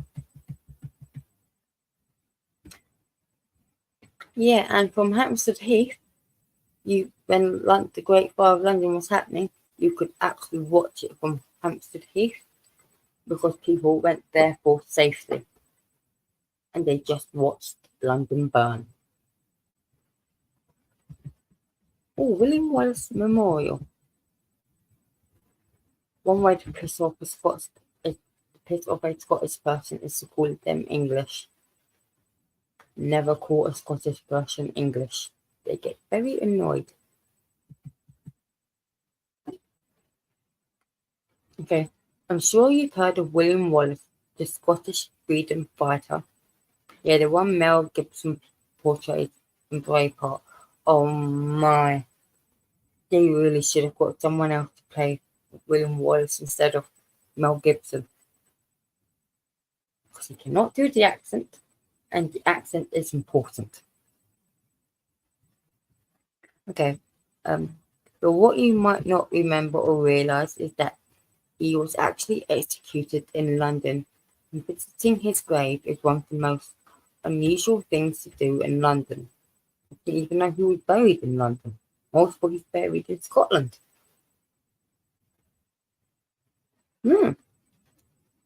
In Scotland and England, despite currently being part of the same United Kingdom, have a rather contentious history. Yes, it does. And it goes back hundreds, if not thousands of years. We recommend you watch this amusing video about it. The earlier years of William Wallace's life has seen peace under King Alexander III. However, he died in 1286 after falling off a horse, leading to England once again gaining control of Scotland. Wallace, like many Scots, joined the army to fight for Scotland's independence in May 1297. He participated in the assassination of the Sheriff of Lanark, William de Hersling. This and several other similar instances were considered to be the beginning of the Scottish uprising. On the 11th of September 1297, William Wallace and Drew Moray led a small army into battle against the English at Stirling Bridge. The Battle of Stirling Bridge saw the first real victory for Scotland, despite being heavily outnumbered. Upon returning home, both were awarded the title of Guardians of the Kingdom of Scotland on behalf of King John Balliol. Sadly, Moray died not long after from wounds sustained during the battle. Wallace continued to successfully fight off the English until the 5th of August 1305, when he was turned over by John de Melith. Although Melith was Scottish, he were loyal to King Edward. Back to London, Wallace was put on trial for treason. To the charge, he is quoted as saying, "I could not be a traitor to Edward, for I was never his subject." Not surprisingly, he was found guilty and sentenced to death. He was stripped naked, tied to the back of a horse, and dragged through the streets to Smithfield. There he was hanged, drawn, and quartered. His head was preserved by dripping it in tar and placed on a spike on top of London Bridge. He would later be joined by the heads of fellow Scotsmen brothers Simon and Fraser. John Simon Fraser. His limbs were also publicly displayed as a warning to others in Berwick, Newcastle, Perth, and Stirling. On the 8th of April 1956, a plaque was unveiled at the spot he was executed. Most of it is in English, but the end reads in Latin: Dicor tibi verum libius optimus requiem Nurikal Civil Sub Nexus Theatre. I, te- I tell you the truth, freedom is what is best. Sons never live life like slaves. And in Scottish Gaelic, Bab against Balloon, death and victory, which is an old Scottish battle cry.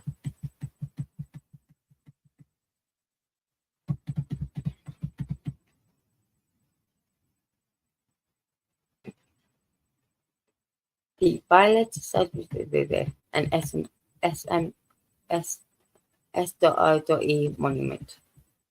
In Lambeth, between the Imperial War Museum and MI6 headquarters, is a memorial plinth dedicated to the Special Operations Executive SOE agents of World War II.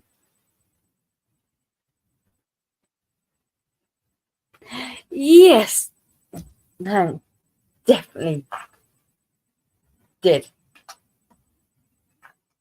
Definitely did.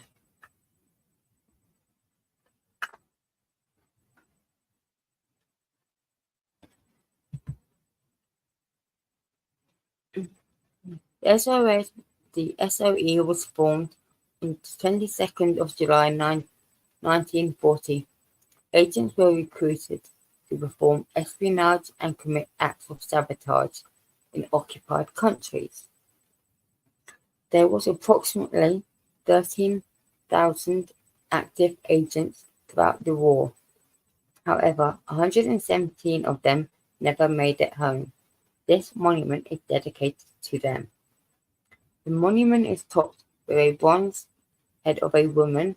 Her name is Violet Sable. Violet was French on her mother's side, British on her father's.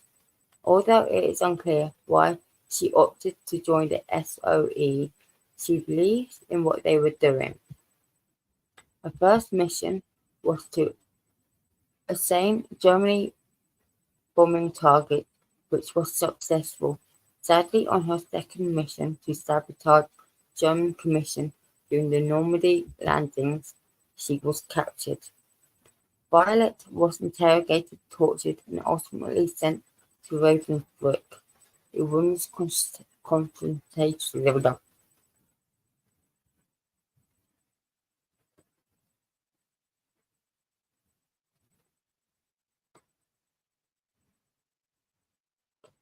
Definitely, and definitely.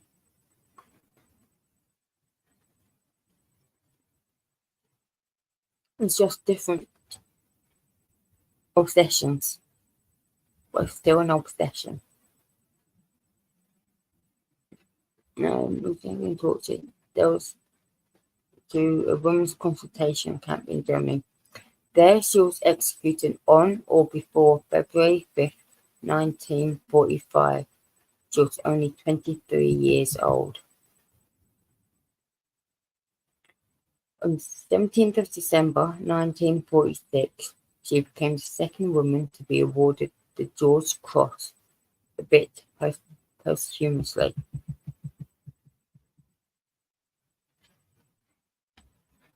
Battle at Cable Street Monument? Mural? Yes, the red thing.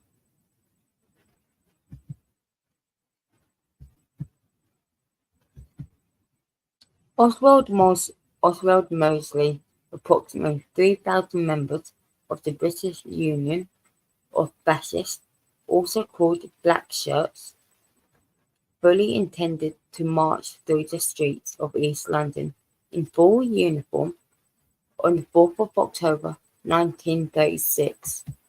Instead, over 20,000 anti-fascist protesters showed up on Cable Street to block the protesters. The Black Shirts had specifically chosen East London due to its large population of Jewish residents, knowing that because of this, the march was likely to result in violence. Over 100,000 residents of East London had petitioned for a ban from the Home Secretary, John Simon. He denied the request and instead sent a police escort. During the march between 6,000 and 7,000 police, many of whom were mounted, were installed to ensure the march was allowed. The anti-fascist protesters set up roadblocks and hurled insults, rotten food, and the contents of their chamber pots at the black shirts and police as they passed by.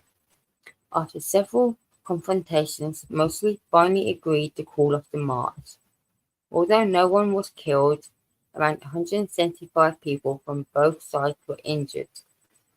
150 protesters were arrested, while many more managed to escape with the help of other demonstrators. Many of those arrested reported harsh and unfair treatment by the police.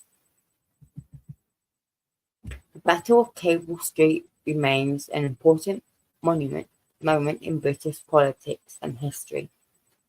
It is also frequently referenced, such as in Terry Pratchett's novel Night Watch, which features battle on a fictionalized cable street with Ankh Morpork's secret police.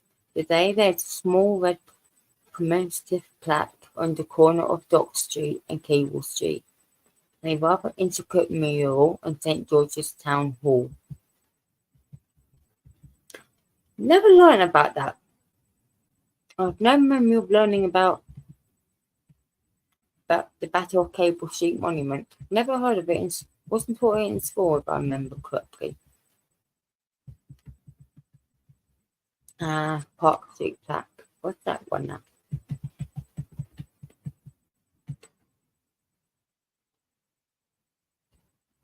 Okay. An international incident happened here. An unusual and unobtrusive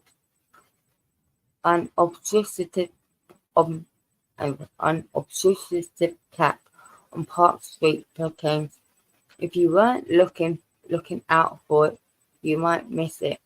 We saw it by chance because we read all the random history facts in London.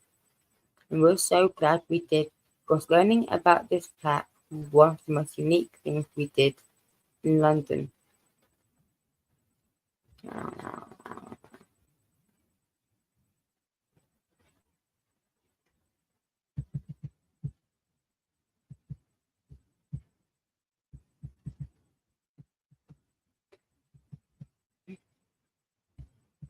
Okay, an international incident happened here. An unusual. What is the international incident?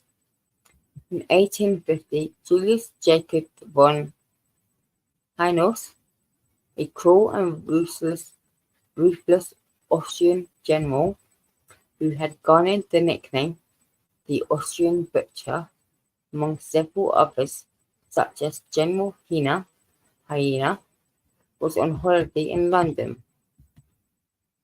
While there, he popped over to Bankside for a drink at the Anchor Bar. Due to his reputation and very recognizable facial hair, someone recognized him.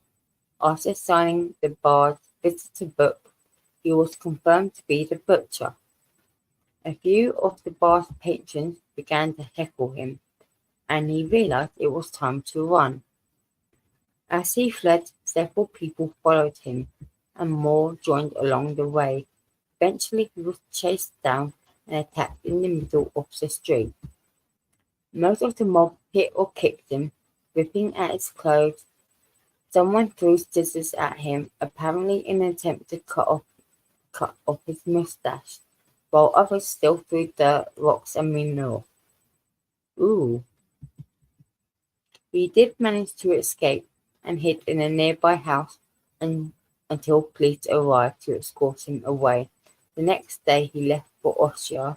An incident is said to have embittered the relationship between British and Austria for several years.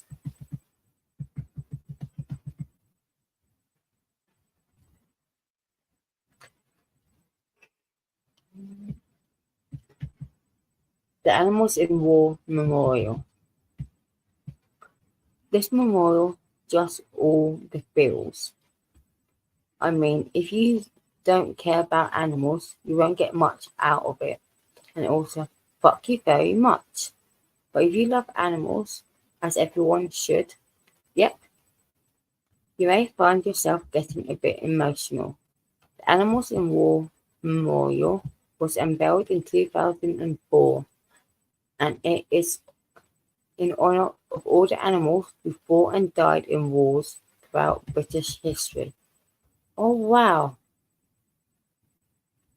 did not know about this. The monument depicts various animals that have been used in war, such as horses, elephants, donkeys, even birds. One harrowing section even portrays an elephant stepping on the back of an exhausted dog. At the memorial itself reads, "They had no choice." Truly, I love this really unique and moving monument, and think if you're looking for a dark and meaningful, non-touristy thing to do in London, this one shouldn't be missed. The memorial is right next to Hyde Park, though you'd think it got more foot traffic, but no, it somehow remains one of the best hidden gems in London.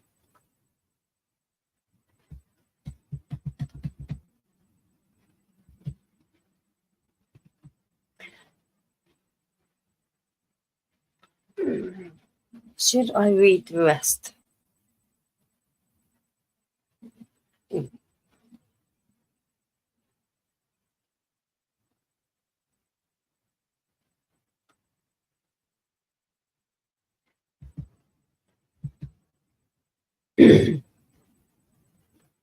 The Old Baltic Exchange Memorial Glass.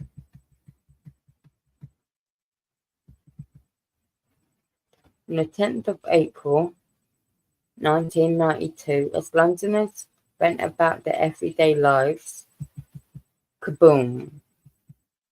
A white vehicle filled with 1-ton bomb, wired to a fertilizer, and 100 pounds of Semtex, the plastic explosive detonated just outside of the Baltic Exchange building at 9:20. Responsibility for the bombing was claimed the next by the professional IRA. Sadly, the blast killed 3 people: Paul Butt, 29, Thomas Casey, 49, and Daniel Carter, 15, and a further 91 people were injured. It was the worst attack on British mainland since World War II. The Baltic Exchange building, a historic landmark, was also badly damaged. The masonry the stained glass memorial that was installed inside the building in 1922 survived. Wow! Stained glass was designed by English artist John Dudley Forsyth to honor those members of the organization that lost their lives during World War One. The memorial is made up of lives of 5 separate pieces, each depicting the personification of the 5 virtues: truth, hope, justice, fortitude, and faith, as well as a dome with victory. It had hung above a staircase at the exchange since 1922. Following some restoration after the bombing, stained glass was brought to the National Maritime Museum, where it remains today. The National Maritime Museum is also just generally worth seeing. There are some fascinating exhibits and collections, and it's one of the more non-touristy things to do in London. My absolute favourite part of is the Polar World exhibit. For your information, giant Antarctic sea spiders. Oh my god! Look like face huggers. People. What? What? Spiders? What? Sea spiders? What? No, no, no, no, no, no, no, no, no. Okay, that having been said, there are some incredibly problematic parts of the National Maritime Museum as well. For example, in the permanent collection that details the British and the rest of Europe conquering North America, one plaque actually suggests that the Native Americans enjoyed the British invasion. What the fuck? Hang on. If I'm being invaded, if I'm a country and I'm being invaded by another country, I would not be happy. I would not be a happy bunny. In case you're wondering what happened to the spot Baltic Exchange was built on in 1995, it was evacuated, a tomb was found, and the Gherkin, now one of London's most unique and iconic buildings, was built. The Gherkin is a weird looking building. Bethnal Green's Stairway to Heaven Memorial. Huh? Oh. I bet if someone asked you where the worst civilian disaster of World War II happened, you wouldn't guess Bethnal Green, London. You probably wouldn't even guess London. But on the 3rd of March 1943, Bethnal Green saw the worst civilian disaster of World War II. As hundreds descended the stairs in the Bethnal Green tube station to wait out an air raid, a woman with a child slipped nearly at the bottom of the wet stairs. She toppled over, and before she could right herself in the dark, more and more people began to trip over as well. Just outside of the tube station, the unfamiliar sound of a new anti-aircraft rocket batter firing nearby sent many outside of the shelter into a frenzy.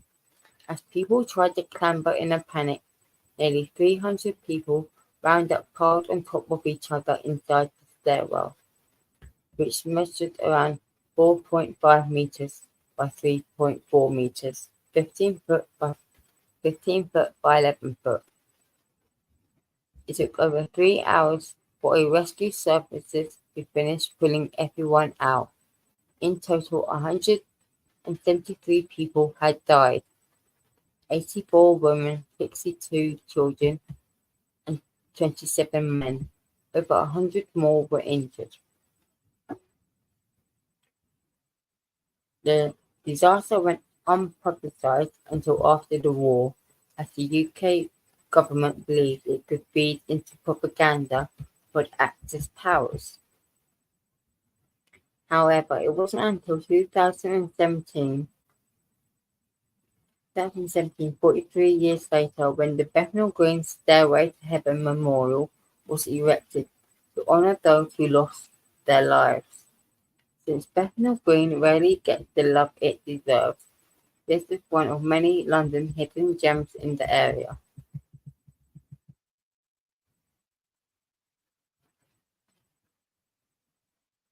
Yeah.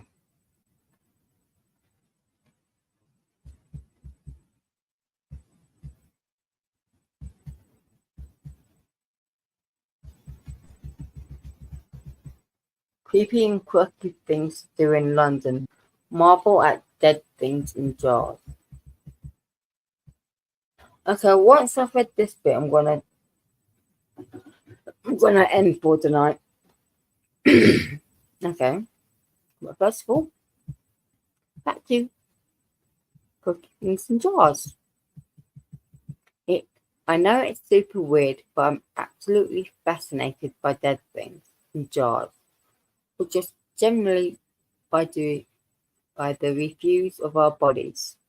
I vividly remember the first time I saw a preserved kidney stone. Having luckily never suffered from kidney stones or gallstones, I honestly didn't understand just what they were, but seeing a collection of literal stones, sharp, porous stones, clearly crystallized the image for me. It also made me terrified to ever get them. They're meant to be painful as hell.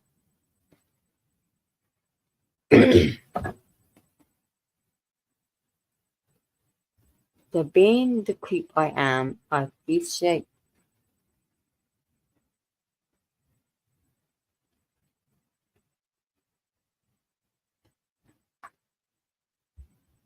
uh, I really love living the I really love the living to reading of history and science. Have you ever read of the origin of? No, I haven't. I haven't, Han. Could you put the link to that below in the comments, please? When this video has ended, because that has grabbed my attention.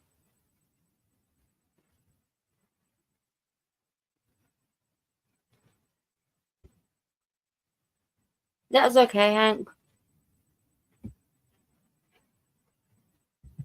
So, being the creep I am, I appreciate the sheer number of unusual places to visit in London that enabled one to walk among preserved body parts and specimens. Definitely dark tourism at its ickiest.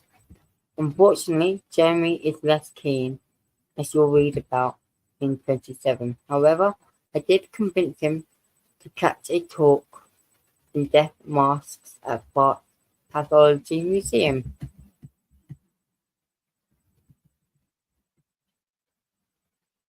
Hmm.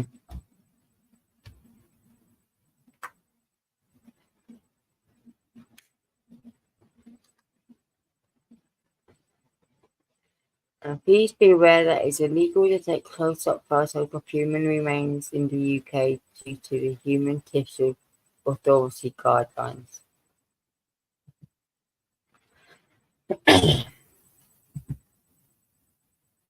Okay, I'll do one more. Have a chat with Jeremy Beetham. That is a creepy looking mannequin. Oh,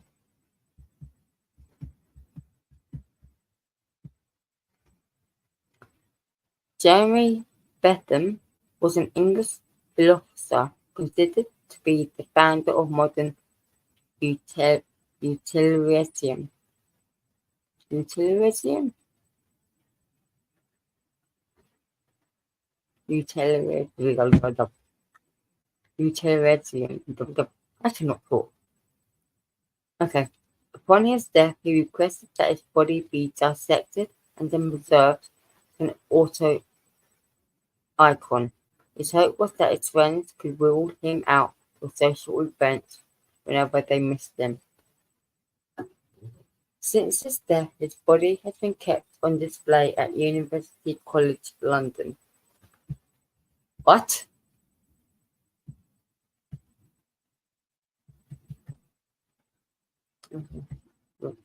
While most of the body on display is Jamie Booth's original one, a bit embalmed, his head is not. Unfortunately, during the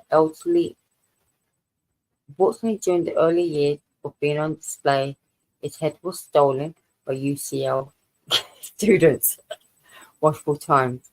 It was permanently damaged during a football match after being kidnapped by students from a rival school. Today his head is made of wax and he is kept behind glass for his own protection. His original head, which used to sit at its feet, was removed for further testing. It is believed that Benjamin may have suffered from autism or Asperger's, and that his brain may have led to further discoveries that will help those on the spectrum. Stopping by for a chat with Jeremy Beetham one of the more unique and unusual things to do in London. Luckily, he is always up for a discussion on philosophy or politics. He may not commute, he may not contribute much, though. Be warned, it is a bit difficult to find the auto icon. We wandered around the campus and asked multiple amused students before finally finding it tucked away at the end of a hallway. Hmm. I know there are 39, but I'm on 23 of this, and I'm now going to end for tonight. And I hope and thank you for all watching.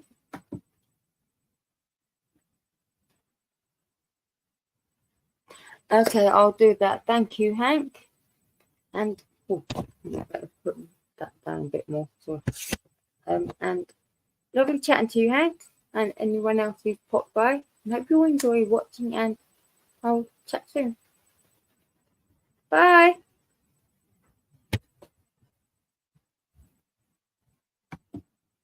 You. And string.